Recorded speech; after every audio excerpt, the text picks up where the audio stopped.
Bonjour, je m'appelle Stéphanie Freytag, je suis coach en joie de vivre.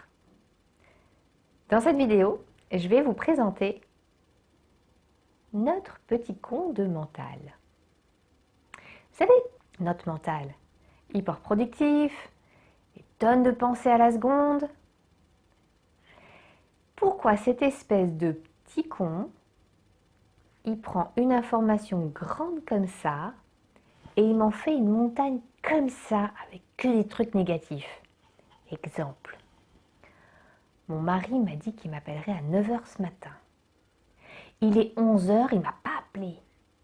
Je suis sûre que c'est parce qu'il est avec sa maîtresse, et puis qu'il a fait ça, et puis ça, et puis ça, et puis qu'en fait, je vais le quitter.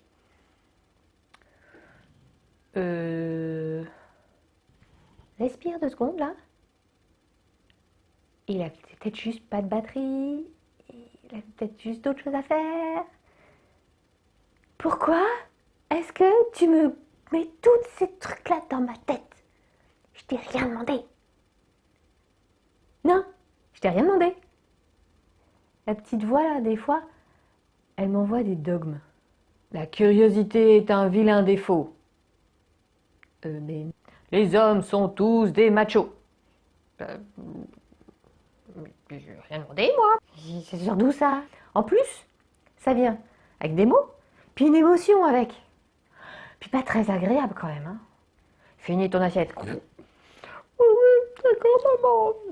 J'ai 40 ans, hein. Accessoirement, si j'ai plus faim, j'ai le droit de plus avoir faim. Non? Je suis obligée? Pour en rajouter encore un peu, des fois c'est la vie, comme si elle écoutait nos pensées. Puis dit, oh, allez, je vais lui faire plaisir, je vais lui envoyer que des machos. Mais pourquoi? Mais oui, comme ça, t'es contente. À quel moment on dit stop? Vous savez, quand j'étais petite, il y a la société, mes parents qui m'ont mis des gentils petits programmes dans mon inconscient. Je suis pas forcément d'accord avec eux. À quel moment, juste on peut prendre du recul en disant, mais c'est quoi cette machine infernale là qui me fait des pensées bizarroïdes? Et j'ai pas envie de ça. Alors, on n'est pas tous égaux, hein. Il y en a qui ont eu de la chance dans leur enfance, il y a eu un petit programme mode survie en sourdine et mode bonheur en action. Et puis ils ont appris avec les gens qui étaient autour d'eux, parce que les gens savaient déjà faire, que voilà, comment muscler un peu le mental pour faire en sorte qu'ils voient les choses positives. Vous savez, les gens qui voient le verre à moitié plein au lieu de voir le verre à moitié vide. Naturellement, en fait, l'être humain, quand on va regarder un peu, qu'on essaye de comprendre un peu les neurosciences, l'être humain, c'est comme si quand il naît, il a que le mode survie. Un petit animal qui doit survivre dans la société dangereuse dans laquelle nous vivons. Genre mode homme de Cro-Magnon qui vivons dans notre grotte. Si je dors trop profondément, je vais me faire manger par une bête féroce. Et puis le cerveau n'a pas trop évolué. C'est pas complètement de sa faute en même temps parce que l'être humain est devenu sa propre bête féroce. Vous savez comme on est doué quand même, nous les humains, à nous bouffer entre nous et à nous faire du mal les uns aux autres, voire même tout seul. Et du coup, notre cerveau, il n'a pas évolué, il est toujours en mode survie. Sauf que le mode survie, c'est pas le même que le mode bonheur. On n'arrivera jamais à être heureux avec le mode survie. Parce que le mode survie va chercher tout ce qui est négatif dans notre vie. Tout. Vous êtes en entretien de fin d'année, votre chef, il est super content de votre boulot, il vous fait des éloges royales. Et à un moment, il vous dit un truc qui va pas. Vous ressortez là. Mais comment ça? Mais comment ça, il y a ça qui va pas? Et puis ta. Et le reste de l'entretien, c'était chouette. Pourquoi tu t'en souviens pas? Et qu'est-ce que je fais de cette patate chaude, moi, maintenant? La bonne nouvelle, c'est que notre mental, on peut le muscler. Oui, comme les biscottos là. Tadam! 21 jours. Il faut 21 jours pour créer un nouveau lien neuronal dans notre tête. Au début, c'est un peu compliqué. On y va avec la machette. on se crée un chemin dans la forêt vierge. Et puis petit à petit, à force de prendre ce chemin tous les jours, le chemin il se fait plus grand, il s'élargit, jusqu'à devenir une autoroute. Au bout de 21 jours, tadam, autoroute. Et là, il n'y a plus d'effort. Alors oui, c'est sûr que pendant 21 jours, il faut faire un effort. De toute façon, quand vous devez muscler quelque chose, il faut faire un effort. Il n'y a pas de mystère, ça vient pas non plus tout cuit dans le bec. On peut apprendre à notre mental à changer de lunettes. Plutôt que voir le monde dans tout ce qui va pas, tout ce qui est négatif, et avoir un peu les humeurs grises. Parce que bon, à l'intérieur de soi, c'est pas folichon. Eh ben, on peut lui mettre des lunettes roses pour voir la vie un peu plus belle. Alors le but, c'est pas non plus que mettre que des lunettes roses, parce qu'on n'est pas dans un monde de bisounours non plus. Mais on peut avoir les deux, passer de l'un à l'autre. Et du coup, avoir des moments où on se sent plus heureux.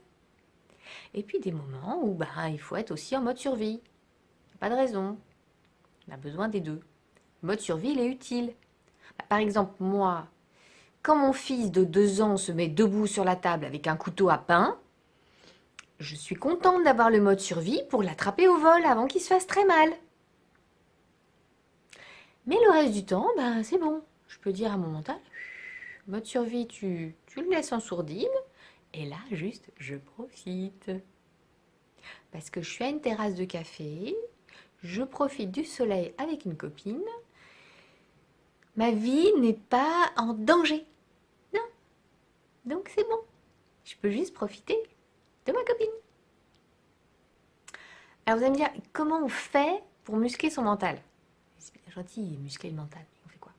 Il y a plusieurs techniques. Il en existe plein. Je ne les connais pas toutes d'ailleurs. Une qui marche bien, c'est la méditation. Avoir conscience du moment présent. Observer sans juger, sans émettre de commentaires. Ça veut juste dire apprendre à mettre le mental un peu en sourdine. Et éventuellement occuper le petit singe. Le petit singe étant le mental, notre usine à penser. On lui donne un truc sur lequel il peut focaliser son attention. Par exemple, la respiration, un objet à regarder. Voilà. Et on baisse le volume pour juste lui apprendre à calmer le jeu. L'usine, elle n'a pas besoin de tourner à 400% en permanence. Non, elle peut être à 20% de sa capacité, ça marche aussi. Une autre technique qui marche bien, c'est la sophrologie. La sophrologie, elle permet de muscler les neurones, permet de renforcer le positif qu'il y a dans la vie. Et puis aussi de prendre conscience des programmes qu'on a depuis notre enfance. Ça permet de pouvoir faire « Ah tiens, il y a tel programme, ouais. Oui, mais non, en fait, moi, ce programme-là, je veux pas. » Il y a un sacré ménage à faire sur tous les programmes qu'on peut avoir depuis qu'on est tout petit.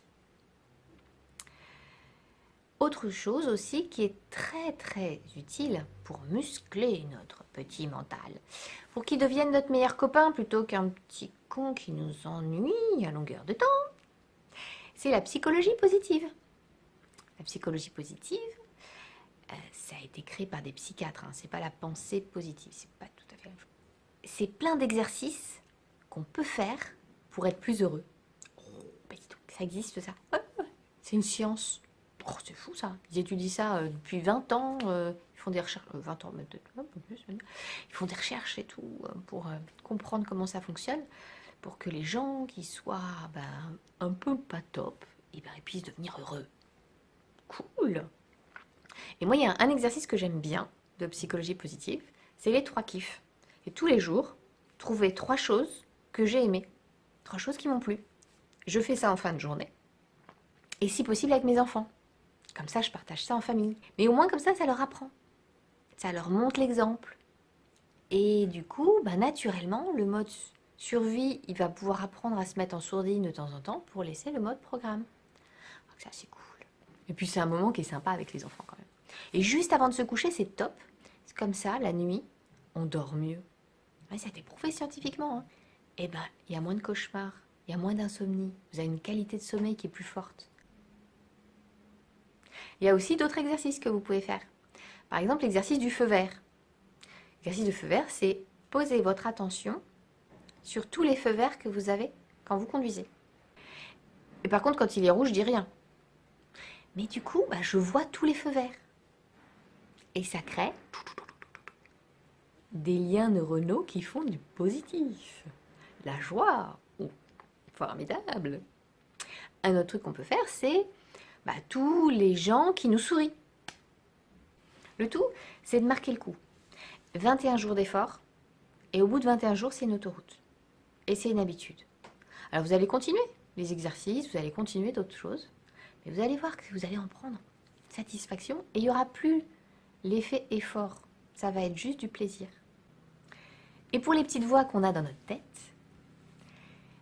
quand elle nous dit un truc qui nous fait du bien, on la garde.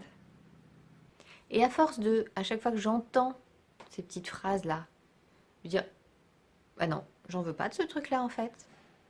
Ma voix, elle a arrêté de le dire. Je vous souhaite à tous d'être un peu plus heureux dans vos vies et de profiter. Si vous avez aimé cette vidéo, n'hésitez pas à la liker, à la partager, à vous abonner à ma chaîne et je vous souhaite une belle continuation. Au revoir.